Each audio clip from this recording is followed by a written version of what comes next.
India Legal presents Courts Roundup.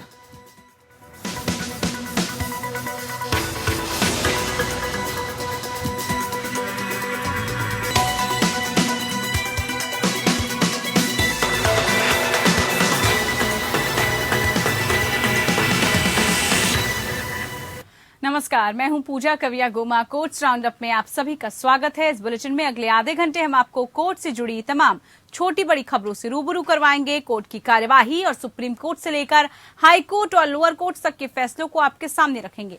आगे बढ़ने से पहले डाल लेते हैं एक नजर हेडलाइंस पर। दिल्ली धर्म संसद हेट स्पीच मामले पर पुलिस की आरोपियों को क्लीन चिट देने पर सुप्रीम कोर्ट ने जताया असंतोष। नया हलफनामा दाखिल करने के लिए 2 सप्ताह का दिया समय। उमर खालिद की जमानत याचिका पर सुनवाई के दौरान दिल्ली हाई कोर्ट ने कहा, अभिव्यक्ति की आजादी का हवाला देकर भड़काऊ बयान नहीं दिए जा सकते। दिल्ली पुलिस से मांगा जवाब। मौत की सजा दिए जाने को लेकर कथित विवाद पर सुप्रीम कोर्ट ने लिया स्वतः संज्ञान। पीठ ने कहा, मौत की सजा के मुद्दे से निपटने के लिए सजा को संस्थागत बनाया जाए। कोर्ट ने अटॉर्नी जनरल के वेणुगोपाल को न्यायालय की सहायता करने को कहा। ओबीसी छात्रा को प्रमाण पत्र नहीं होने के कारण दाखिला नहीं मिलने पर दिल्ली हाई कोर्ट ने जताया अफसोस। कहा, कोटे का मकसद उच्च शिक्षा के सपने को प्रोत्साहित करना, आरक्षित सीटें बेकार न जाएं। डोरंडा कोषागार अवैध निकासी मामले में लालू यादव को झारखंड हाई कोर्ट से मिली जमानत। 3 मामलों में पहले ही मिल चुकी है बेल। सीबीआई की विशेष अदालत ने 5 साल की सुनाई थी सजा।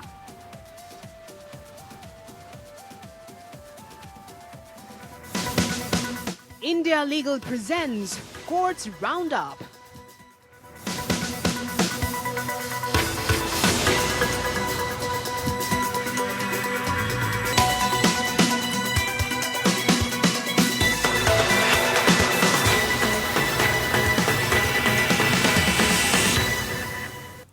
सुप्रीम कोर्ट ने दिल्ली पुलिस की ओर से दायर उस हलफनामे पर असंतोष व्यक्त किया जिसमें कहा गया था कि पिछले साल दिसंबर में दिल्ली धर्म संसद के दौरान कोई हेट स्पीच नहीं दी गई थी।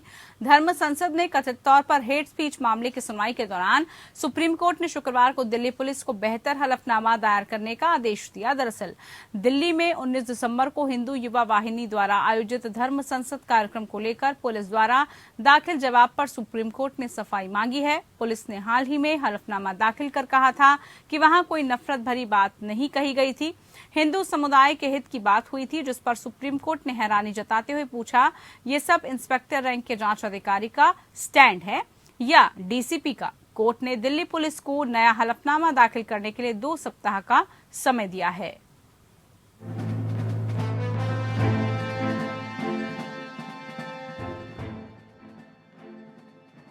दिल्ली हरिद्वार में हुए धर्म संसद में मुस्लिम समुदाय के खिलाफ हेट स्पीच मामले में सुप्रीम कोर्ट में सुनवाई हुई।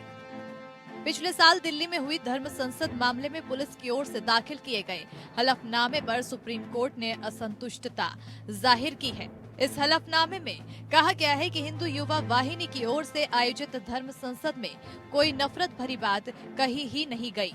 धर्म संसद में सिर्फ हिंदू हितों की बातें हुई थी। इस पर सुप्रीम कोर्ट ने हैरानी जताते हुए पूछा कि ये सब इंस्पेक्टर रैंक के जांच अधिकारी का स्टैंड है या डीसीपी का? इसके बाद कोर्ट ने दिल्ली पुलिस को नया हलफनामा दाखिल करने के लिए 2 सप्ताह का समय दिया है।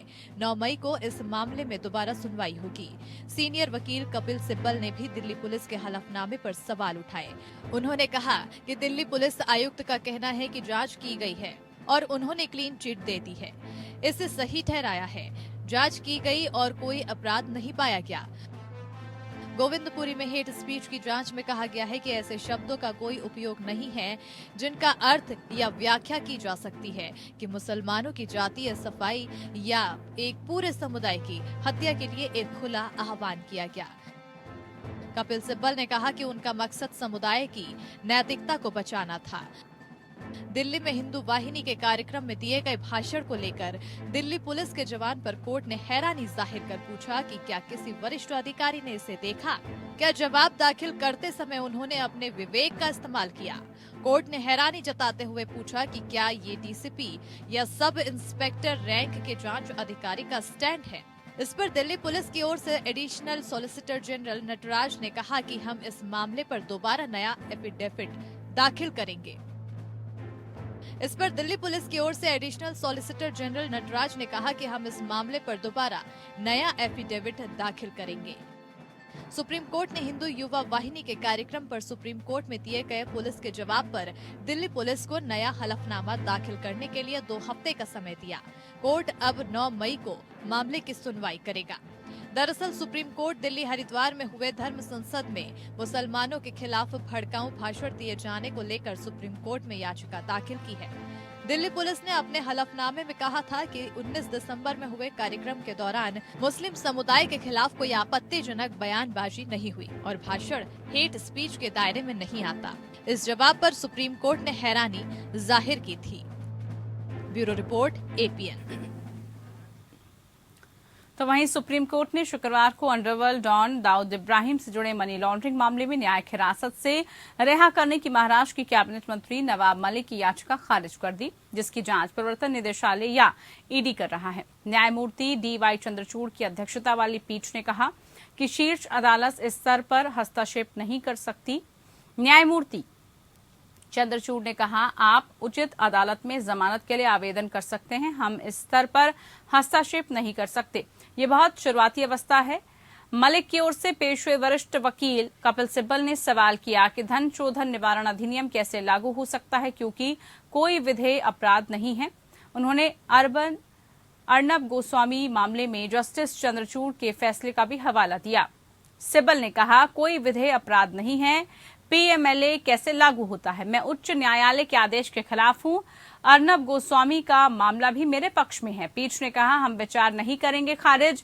मलिक ने 15 मार्च को बॉम्बे हाईकोर्ट कोर्ट द्वारा याचिका को खारिज करने के आदेश को चुनौती देते हुए शीर्ष अदालत का दरवाजा खटखटाया।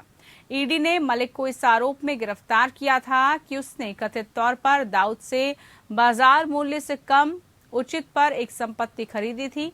ईडी द्वारा जारी समन पर हस्ताक्षर करने के लिए कहे जाने के बाद मलिक को 23 फरवरी को सुबह 7 बजे उनके आवास से कथित तौर पर पूछताछ के लिए उठाया गया था। विशेष न्यायाधीश RN रोकाडे ने उन्हें हिरासत में भेजते हुए तर्क दिया कि पिछले 20 वर्षों में अपराध की आय की जांच के लिए पर्याप्त समय की आवश्यकता होगी। न्यायाधीश ने यह भी पाया था कि मलिक के खिलाफ आरोप प्रथम दृष्टया अच्छी तरह से स्थापित थे। मलिक ने तब एक बंदी प्रत्यक्षीकरण याचिका के माध्यम से बॉम्बे उच्च न्यायालय का रुख किया था, जिसे खारिज कर दिया गया था, जिसके कारण शीर्ष अदालत के समक्ष वर्तमान याचिका दायर की गई थी। सरोजनी नगर में झुग्गियों को तोड़ा जा रहा है, जिसके पुनर्वास के लिए निर्देश पारित करने से इंकार करने के दिल्ली उच्च न्यायालय के आदेश को चुनौती देने के लिए सुप्रीम कोर्ट के समक्ष एक याचिका दायर की गई है। अपीलकर्ताओं ने उच्च न्यायालय के एक आदेश के खिलाफ शीर्ष अदालत का रुख किया है, जिसमें झुग्गी झोंपड़ियों को गिराने और झुग्गी झोंपड़ी में रहने वालों के लिए कोई वैकल्पिक व्यवस्था किए बिना उन्हें बेदखल करने की अनुमति दी गई थी। इस मामले का प्रधान न्यायाधीश NV रमन्ना के समक्ष उल्लेख किया गया, जो सोमवार को इसे सूचीबद्ध करने के लिए सहमत हुए। अपीलकर्ताओं की ओर से वरिष्ठ वकील विकास सिंह ने कहा, ये सरोजनी नगर की झुग्गियों के संबंध में है, सुरक्षा केवल सोमवार तक है, कृपया यथास्थिति प्रदान करें और इसे सूचीबद्ध करें। जबकि वकील ने आशंका व्यक्त की कि सोमवार को झुग्गी विध्वंस हो सकती है और यथास्थिति की अनुमति दी जानी चाहिए। ऐसा कोई आदेश पारित नहीं किया गया था। अपीलकर्ताओं में से 3 नाबालिग स्कूल जाने वाले बच्चे हैं और उक्त झुग्गी बस्तियों के निवासी हैं। उनमें से 2 26 अप्रैल से शुरू होने वाली बोर्ड परीक्षाओं में शामिल होने वाले हैं। ये प्रस्तुत किया गया था कि उच्च न्यायालय सुदामा सिंह बनाम दिल्ली सरकार के मामले में अपने स्वयं के निर्णय की सराहना करने में विफल रहा था, जहां न्यायालय ने एक गैर अधिसूचित झुग्गी बस्ती से निपटने के दौरान पूर्व पुनर्वास को अनिवार्य कर दिया था।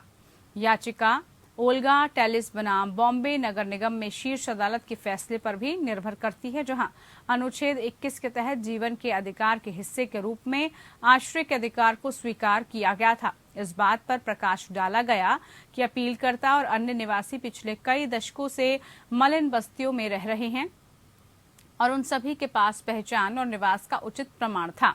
याचिकाकर्ता ने यह भी चिंता जताई कि क्षेत्र में रहने वाले अधिकांश लोग गरीबी रेखा से नीचे थे और उनके पास अपनी बुनियादी जरूरतों और जीवन की आवश्यकताओं को पूरा करने के लिए साधन भी नहीं थे।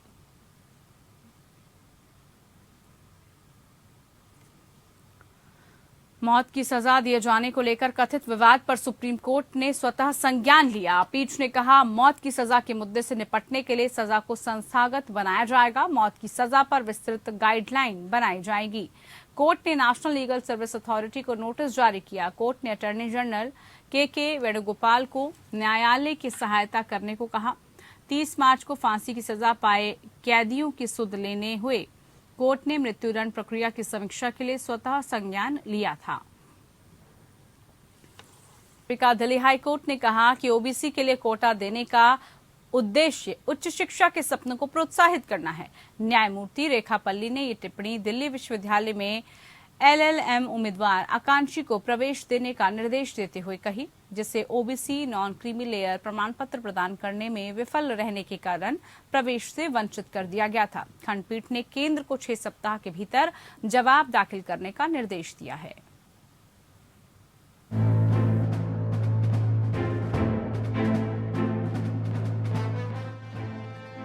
दिल्ली उच्च न्यायालय ने ओबीसी कोटे पर सुनवाई की। दिल्ली उच्च न्यायालय ने एक आदेश में कहा है कि ओबीसी उम्मीदवारों के लिए कोटे का उद्देश्य उन्हें उच्च शिक्षा के अपने सपने को पूरा करने के लिए प्रोत्साहित करना है। ऐसे में अधिकारियों का कर्तव्य है कि वो उनको आरक्षण प्रदान करने के संवैधानिक लक्ष्य को आगे बढ़ाएं। न्यायमूर्ति रेखा पल्ली ने ये टिप्पणी दिल्ली विश्वविद्यालय में LLM उम्मीदवार आकांक्षी को प्रवेश देने का निर्देश देते हुए कही है, जिसे ओबीसी नॉन क्रीमी लेयर प्रमाण पत्र प्रदान करने में विफल रहने के कारण प्रवेश से वंचित कर दिया गया था। उच्च न्यायालय ने आकांक्षी की याचिका पर सुनवाई करते हुए कहा कि दिल्ली विश्वविद्यालय ने याचिकाकर्ता को सभी दस्तावेज अपलोड करने के लिए मुश्किल से 4 घंटे का समय दिया और प्रमाण पत्र वर्तमान वित्तीय वर्ष का नहीं होने के कारण प्रवेश से इंकार कर दिया।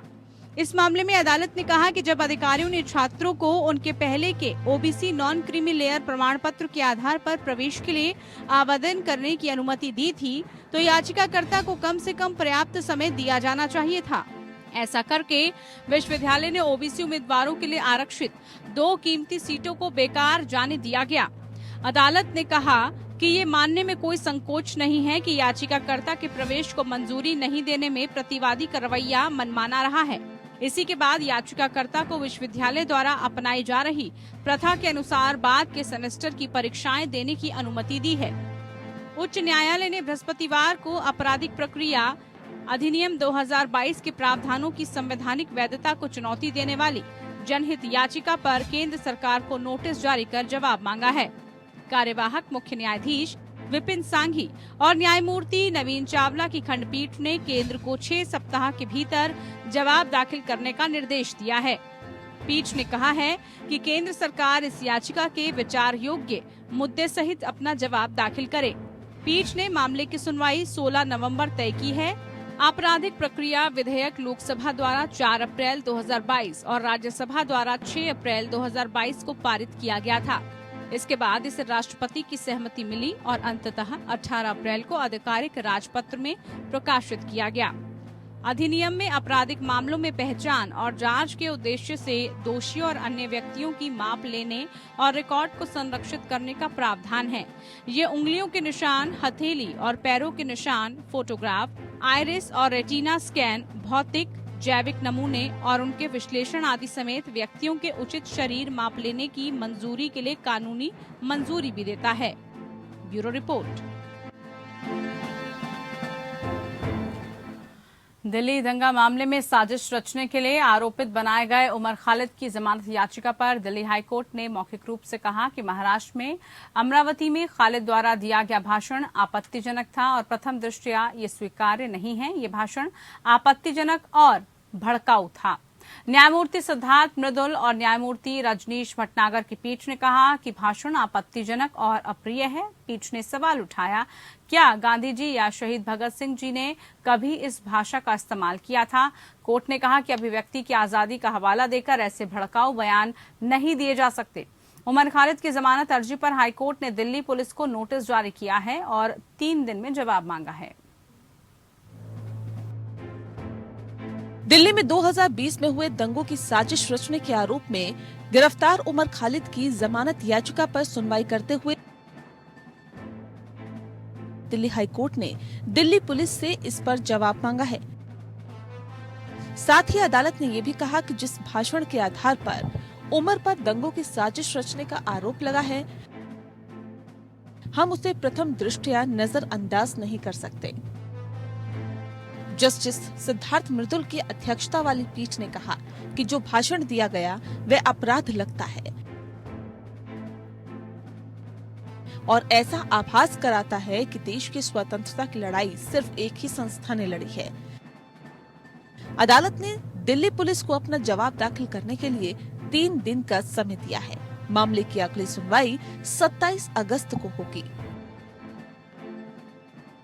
दिल्ली दंगों से जुड़े यूएपीए मामले में उमर खालिद की जमानत अर्जी पर दिल्ली हाईकोर्ट ने दिल्ली पुलिस को नोटिस जारी किया है। साथ ही कोर्ट ने गांधी और भगत सिंह का जिक्र कर उमर खालिद को फटकार लगाई कि क्या आपको नहीं लगता कि आपका भाषण भड़काऊ है? उमर खालिद ने कड़कड़डुमा कोर्ट से जमानत खारिज होने के आदेश को हाईकोर्ट में चुनौती दी है। मामले की सुनवाई के दौरान दिल्ली हाईकोर्ट ने कहा कि अमरावती में दी गई उमर खालिद की स्पीच, जिसके आधार पर उनके खिलाफ ये केस दर्ज किया गया है, आपत्तिजनक और भड़काऊ था। हाईकोर्ट ने उमर खालिद के वकील से कहा कि क्या आपको नहीं लगता कि ये स्पीच भड़काऊ है? क्या ये कहना कि आपके पूर्वज अंग्रेजों की दलाली कर रहे थे गलत नहीं है? आपकी बात से लगता है कि सिर्फ एक ही समुदाय अंग्रेजों से लड़ाई लड़ रहा था। क्या भगत सिंह और गांधी जी ने ऐसी भाषा का इस्तेमाल किया? कोर्ट ने स्पष्ट कर दिया कि अभिव्यक्ति की आजादी का हवाला देकर ऐसे भड़काऊ बयान नहीं दिए जा सकते। लोकतंत्र में इसकी इजाजत नहीं दी जा सकती। पीठ ने जब पूछा कि खालिद पर क्या आरोप है, इसके जवाब में खालिद की तरफ से पेश हुए वरिष्ठ अधिवक्ता त्रिदेव पेस ने दलील दी कि खालिद पर साजिश का आरोप लगाया गया है, लेकिन वह शहर में मौजूद ही नहीं था। हालांकि पीठ ने कहा कि प्रथम दृष्टया अदालत कह सकती है कि खालिद द्वारा दिया गया भाषण स्वीकार्य नहीं। कड़कड़डुमा अदालत ने उमर खालिद की जमानत याचिका को पिछले महीने खारिज कर दिया था और कहा था कि अभी आरोपी को जमानत देने का कोई आधार नहीं है। इससे पहले फरवरी 2020 में दिल्ली दंगों के सिलसिले में कोर्ट ने अपना फैसला सुरक्षित रख लिया था और कई बार टाला भी था। उमर खालिद और कई अन्य लोगों पर फरवरी 2020 के दंगों के मास्टरमाइंड होने के मामले में आतंकवाद विरोधी कानून यूएपीए के तहत मामला दर्ज किया गया है। इन दंगों में 53 लोग मारे गए थे और 700 से ज्यादा लोग घायल हुए थे। संशोधित नागरिकता कानून और राष्ट्रीय नागरिकता पंजीकरण के खिलाफ विरोध प्रदर्शन के दौरान हिंसा भड़क गई थी। Bureau report. इधर राष्ट्रीय जनता दल प्रमुख लालू प्रसाद यादव को झारखंड हाईकोर्ट से जमानत मिल गई है। उन्हें चारा घोटाले से जुड़े डोरंडा कोषागार से अवैध निकासी से संबंधित मामले में जमानत दे दी गई। लालू को इस मामले में 21 फरवरी को सीबीआई की विशेष अदालत ने 5 साल की सजा सुनाई थी। हाईकोर्ट के जस्टिस अपरेश कुमार सिंह की अदालत ने लालू प्रसाद की जमानत याचिका स्वीकार कर ली है। लालू प्रसाद को जुर्माने के तौर पर 10 लाख रुपए जमा करने होंगे। लालू प्रसाद को चारा घोटाले के डोरंडा कोषागार से अवैध निकासी के मामले में सीबीआई कोर्ट ने 5 साल की सजा और 60 लाख का जुर्माना लगाया था। इसके साथ ही अब लालू को चारा घोटाले के सभी मामलों में अब जमानत मिल गई है। लालू को 3 शर्तों पर बेल मिली है। इसमें 10 लाख के निचले मुचलके की राशि जमा करने के साथ साथ जमानत के दौरान हाईकोर्ट से परमिशन लिए बिना देश नहीं छोड़ना शामिल है। साथ ही वो अपना मोबाइल नंबर और पता भी नहीं बदल सकते। लालू सजा की आधी अवधि से ज्यादा काट चुके हैं। पिछली सुनवाई के दौरान सीबीआई ने अदालत से काउंटर एफिडेविट दायर करने के लिए समय दिए जाने का आग्रह किया था। वहीं वरिष्ठ अधिवक्ता कपिल सिब्बल ने कोर्ट को बताया था कि लालू प्रसाद यादव की सजा की आधी अवधि से 11 महीने ज्यादा काट चुके हैं। 15 फरवरी 2022 को लालू यादव को इस मामले में दोषी ठहराया गया था। पूर्व मुख्यमंत्री पर चारा घोटाले के 5 मामले दर्ज थे और सभी में सजा मिली। सजा के खिलाफ लालू प्रसाद ने हाईकोर्ट में अपील के साथ जमानत याचिका दायर की थी। आधी सजा काटने और स्वास्थ्य कारणों से लालू प्रसाद ने जमानत की मांग की थी। लालू प्रसाद फिलहाल बीमार हैं और दिल्ली के एम्स में उनका इलाज चल रहा है। लालू यादव को जमानत मिलने के बाद उनके वकील ने कहा कि उन्हें आधी सजा पूरी करने और स्वास्थ्य समस्याओं के आधार पर झारखंड हाईकोर्ट ने जमानत दी है। उन्हें जल्द ही रिहा किया जाएगा। उन्हें 1 लाख रुपए की जमानत राशि और 10 लाख रुपए के जुर्माने के तौर पर जमा होंगे। इस मामले में अब तक 4 बार सुनवाई हो चुकी है। 4 मार्च को याचिका में त्रुटियां थी। 11 मार्च को लोअर कोर्ट का रिकॉर्ड तलब किया गया था। 1 अप्रैल को जज कोर्ट ने नहीं पहुंचे थे और 8 अप्रैल को सीबीआई ने वक्त मांगा था। अब निचली अदालत से मामले के रिकॉर्ड हाई कोर्ट पहुंच गए हैं। साथ ही सीबीआई ने भी अपना जवाब दाखिल कर दिया है। बहुचर्चित चारा घोटाला से संबंधित डोरंडा कोषागार से अवैध निकासी मामले में आरोपी बिहार के पूर्व मुख्यमंत्री लालू प्रसाद की जमानत याचिका पर आज झारखंड उच्च न्यायालय में माननीय न्यायमूर्ति अपरेश कुमार सिंह की अदालत में सुनवाई हुई। माननीय अदालत ने सभी पक्षों को सुनने के उपरांत आरोपी लालू प्रसाद की हिरासत की अवधि को देखते हुए 1-1 लाख रुपए के निजी मुचलके पे उन्हें रिहा करने का आदेश दिया है। अब उन्हें राहत मिली है। उनको बाहर आने का अब रास्ता साफ हो गया है। चलिए, इसी के साथ कोर्ट्स राउंड अप में फिलहाल के लिए इतना ही। नमस्कार। India Legal presents Courts Roundup.